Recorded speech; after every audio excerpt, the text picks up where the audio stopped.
Chapter 70 of the Dragon Ball Super manga has officially dropped, and with it, the greatest warrior in the entire universe has been born. Who might that warrior be? Well, we're gonna talk all about it right now.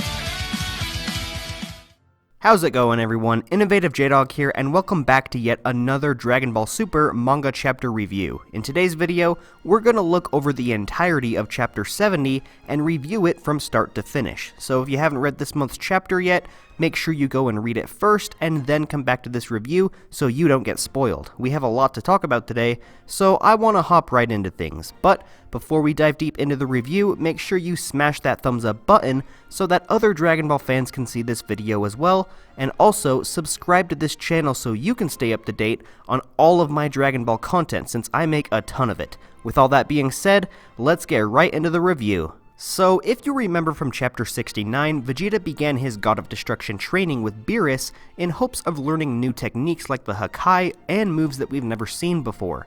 We were also introduced to the idea that planet Cereal, Granola's home planet, had its own set of Dragon Balls, and we also got to learn a whole lot of new information about Namekian lore through the introduction of Monaito. That chapter ended with Granola taking the Dragon Balls off and summons the mystical dragon within them so it could grant his wish of becoming the greatest warrior in the entire universe. Chapter 70 opens up right where Chapter 69 left off, with Granola speaking to the magical Shenron-like dragon on planet Cereal, who repeats his wish to become the most powerful lifeform in the entire universe. Aside from the gods themselves, of course. So right out of the gates, it's established that Granola technically won't be the strongest warrior, since there's still characters like Beerus and Whis running around, since it's assumed that the dragon is talking about gods of destruction, not just god characters in general, but he will be the strongest mortal. Keep in mind though, there's still room for Granola to grow throughout this arc, so it is possible that he could surpass the different gods of destruction, but for right now, he's only capable of becoming the strongest mortal. The dragon then states that he's capable of granting Granola's wish, but he can only do it to a certain extent, meaning he can only push Granola to his limitations of his latent potential. However, he then goes on to say that there is one certain condition that will allow him to go beyond that limitation, so he can surpass his latent potential and truly become the strongest warrior.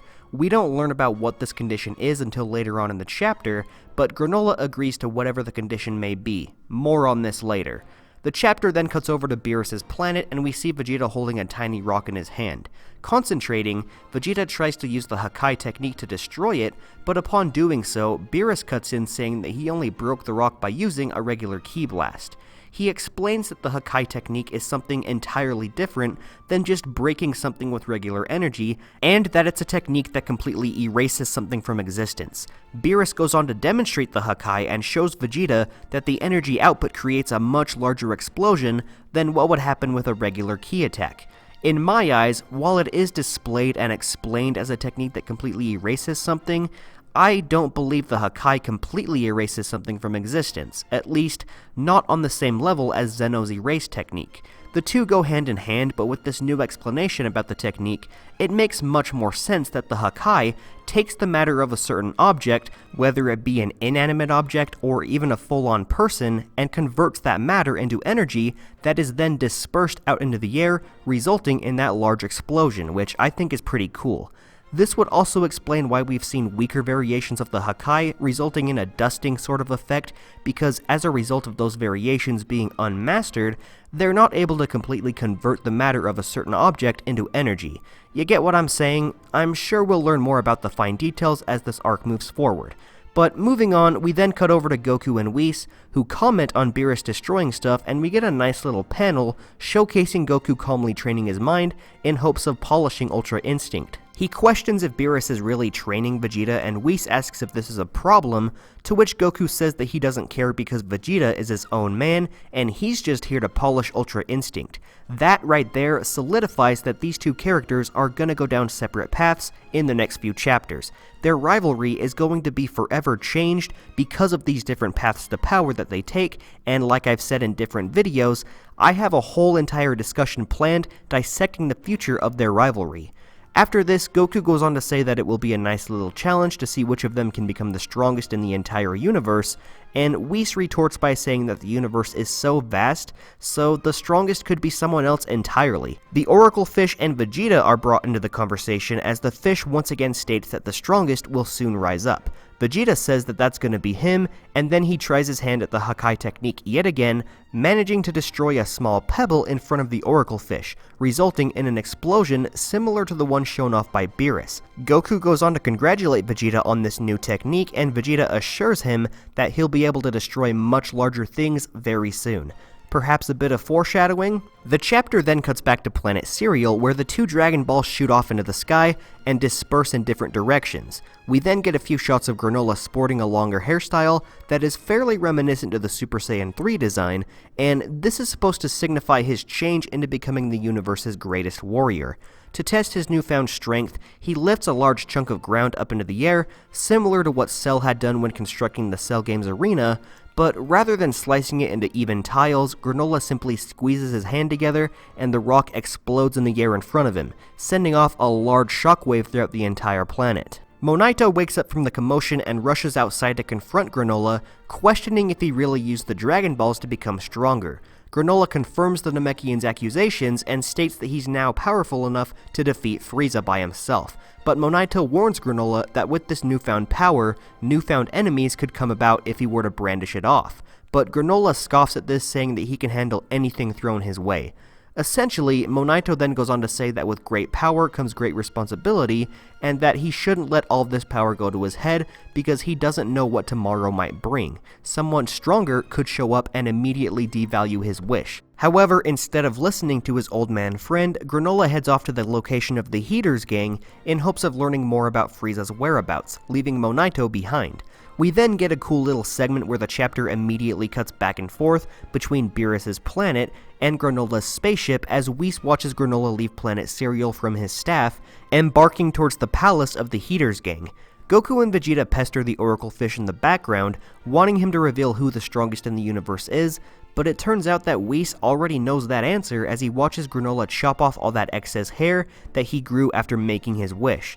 Whis goes on to say that this may cause some turmoil in the near future. Cutting back to Granola, it takes about 2 days before he arrives at the Heaters' base, but when he does, he barges in and immediately demands to know the location of Frieza. Elec and the rest of the Heaters don't take Granola seriously as he states that he's now powerful enough to take Frieza down by himself, so Elec orders Oil to escort him out. But unlike with their last meeting, Granola displays his newfound power by easily taking down Oil with a single finger touch to his gut. Now curious to see whether or not Granola is bluffing, Elec orders Oil to get back into the fight, and we then get a cool little scuffle between the two, where Granola easily dodges all of Oil's incoming attacks before he makes the entire floor cave underneath his gigantic opponent. Emerging from the hole in the ground, Oil tosses the chunk of floor that caved in towards Granola, and we then see him completely destroy that large chunk of floor, turning it into dust. I've seen a lot of people argue about whether or not Granola used Hakai in this scene, and honestly, it's glossed over so quickly that we don't get an explanation behind it. It's fairly similar to the imperfected Hakai technique that we saw Goku use in the Goku Black Saga, where he started to turn Merge Zamasu into dust, and if you remember my explanation with the dusting variation of the Hakai from a few minutes ago, this could very well be that imperfected version of the Hakai.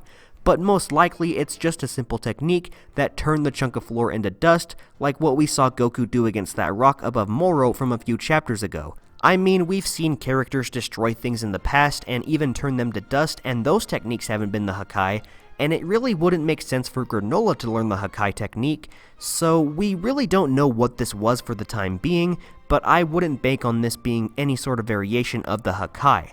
However, it is a possibility, and it is a very interesting story parallel for Granola to display a Hakai-like technique when we see Vegeta learning the exact same technique at the exact same time. Just thought I'd mention this little scenario because I know that this has been a huge topic over the last few days. Moving on from that topic though, Maki tags into the fight and we see her use a really cool and original ki technique that engulfs both her hands in energy, similar to the ki blade scene used by Salza and Goku Black. but rather than turning her arm into a gigantic keyblade, she sorta gives herself key claws that she uses to try and slash at Granola with. It sorta reminds me of Black Panther's retractable claws, you know? Unfortunately though, this technique doesn't last long before Granola ties her arms up with his scarf and uses it to toss her all around before Gas has to step in to cut her free. Sadly though, we don't get to see Gas take on Granola. Perhaps Toyotaro is saving this fight for later on down the road, because Elec steps in to stop the fight and questions how Granola managed to get so powerful in such a short amount of time. Granola is reluctant to answer at first before Elec reveals that he cannot take any risks in giving away Frieza's location in fear that Granola might screw up that mission, resulting in targets being painted on their backs. Granola then decides to reveal that he used the Cerulean Dragon Balls to wish for his power, and also reveals what the condition was that the Cerulean Dragon made him agree to. To put it bluntly, Granola at this point in time is only about 50 or so, meaning he's lived a relatively short life in comparison to the rest of the Cerulean species, who are capable of living up to 200 years. In exchange for this massive power boost, Granola had to sacrifice his remaining 150 years of life because the Cerulean Dragon had to multiply his current strength by condensing the power he could have accumulated within those 150 years.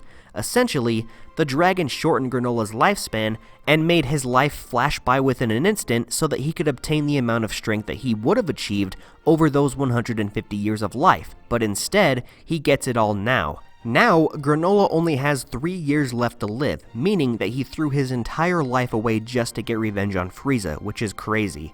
At first, I had a few problems with this condition because I thought it was rather lackluster and there are a few ways that you could probably get around it, but I actually can make a whole discussion about this because I've thought about it in great detail. So I want to save a large chunk of my points for that video, which I plan on posting on Monday, so stick around the channel if you want a more detailed discussion about this topic.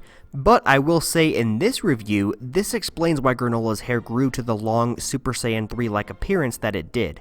It wasn't a new form like we were all thinking it was, nor was it him wishing to become a Saiyan, which, looking back, was kind of a ridiculous theory to begin with. No, actually his hair grew long because the dragon made Granola flash forward in life by about 150 years within an instant, so we could obtain all that power right there and then. It's almost as if Granola rapidly aged, so his hair grew along with him. I think that's pretty interesting. But yeah, I want to talk more about Granola's condition in another video, so I'll come back to this topic when the time is right. Back to the manga though, Granola decides to leave the heaters, giving them some time to locate Frieza's whereabouts, and we then cut over to a dinner scene between the heaters where they talk about Granola's newfound power. We get some more insight into the heaters' plan, where they say that they planned on taking over Frieza's army once Frieza was out of the picture, but now that Granola has the potential to step in as the new big boss, he's throwing a wrench in their plans. Not only that, but it turns out that the Heaters gang actually schemed together with Frieza's army to take out the residents of Planet Cereal so that they could deliver that planet over to the Shigurians, who paid a small fortune for it, as we saw in the previous chapter. This revelation makes me think that the relationship between Granola and the Heaters is gonna take a huge downward spiral sometime towards the climax of this arc.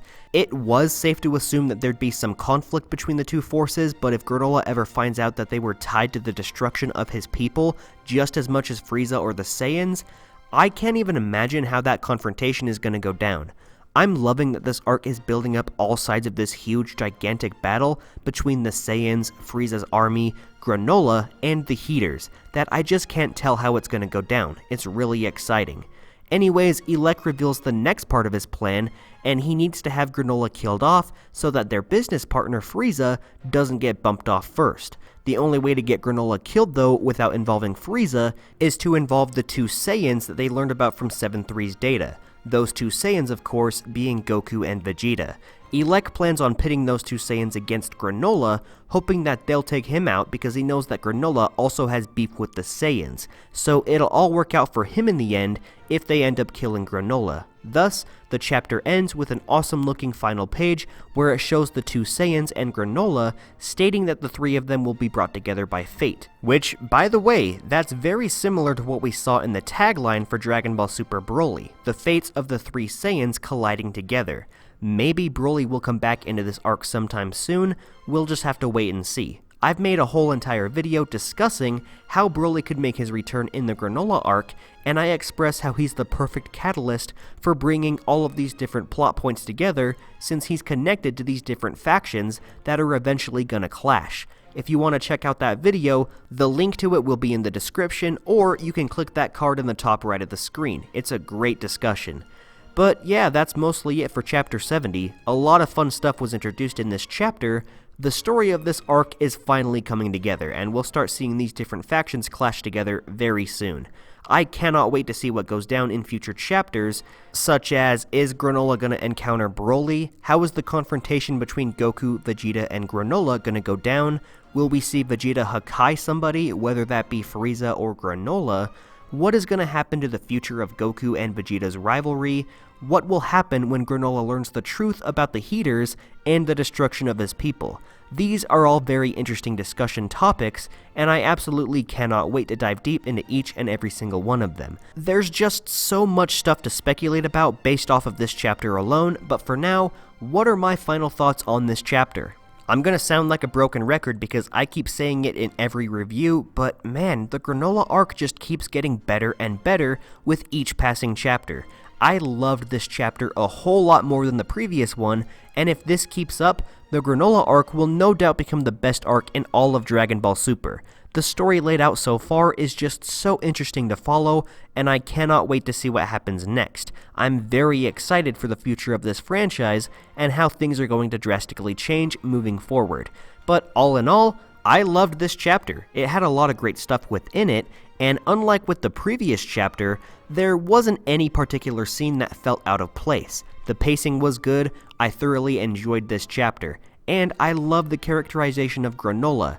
So now that begs the question, did you enjoy this month's chapter, and what are your thoughts on the future of the Granola arc? Leave your comments down below and let's have a discussion. I'd love to hear all your thoughts on whether or not you enjoyed this chapter, and I'm also curious to know if you're interested in me making more discussion videos speculating what's to come, so please let me know in the comments by commenting, and while you're at it, go ahead and smash that thumbs up button to help push this video into YouTube's algorithm. The more likes this video has, the more likely it is that other Dragon Ball fans will also see this video. Plus, it gives me an idea of how much you enjoyed this video. While you're at it, click that subscribe button and turn on post notifications by clicking that bell icon. That way, you'll be able to see whenever I upload a new video. If you're a fan of all things Dragon Ball, you'll definitely want to stick around because I make a ton of content ranging from reviews, discussions, speculation videos, and I even do what if videos from time to time. If all that interests you, you'll definitely want to stay around and subscribe. As always though, thank you all so much for watching today's review. I hope you enjoyed. Until my next video though, I will be seeing all of you Dragon Ball fans later. See ya!